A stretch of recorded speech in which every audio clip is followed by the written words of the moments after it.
Invité ce mardi 17 juin 2025 dans l'émission Culture Média diffusée sur Europe 1, Laurence Ferrari a réagi au micro de Thomas Hill à des propos tenus récemment par Emmanuel Macron sur certains médias.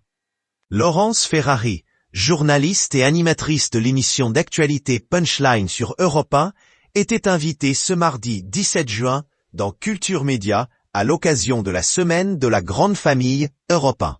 Lors de son entretien avec Thomas Hill, elle a réagi aux critiques récentes d'Emmanuel Macron envers les médias. En effet, le président de la République avait reproché à certains médias de trop parler de faits divers, mais aussi de pratiquer du brainwashing, soit du lavage de cerveau en français. Interrogée à ce sujet, la compagne de Renaud Capuçon a confirmé à l'animateur s'être sentie visée. « Oui, on s'est senti visé, mais bon, il n'y a pas que nous », a-t-elle affirmé, avant de remettre en cause les propos tenus par le chef de l'État. C'est vraiment le symptôme d'un président qui est complètement déconnecté de la réalité du pays. Et c'est terrible. Quand on est président, on n'ouvre pas une porte. Il y a des huissiers qui vous ouvrent une porte. On n'a pas une pièce de monnaie dans sa poche. On ne vit plus dans la réalité. Selon elle, ces propos témoignent d'un manque de considération pour les victimes évoquées dans les faits divers. Je trouve ça particulièrement méprisant. Ce ne sont pas des faits de divers, ce sont des faits de société.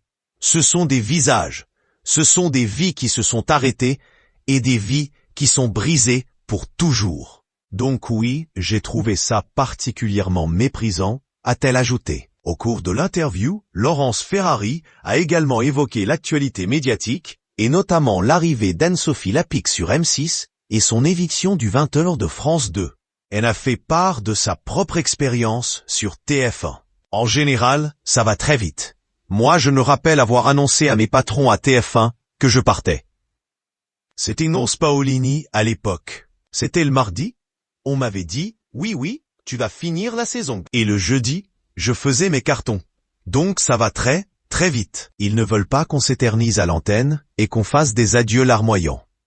Elle en a profité pour saluer le parcours d'Anne-Sophie Lapix. C'est une grande journaliste. Franchement, j'ai un immense respect pour Anne-Sophie Lapix qui a fait 7 à 8 après moi, et qui a été et qui est une grande intervieweuse politique. Donc je suis très heureuse pour elle, mais elle a cette capacité à rebondir, et il faut rebondir très vite, a-t-elle déclaré.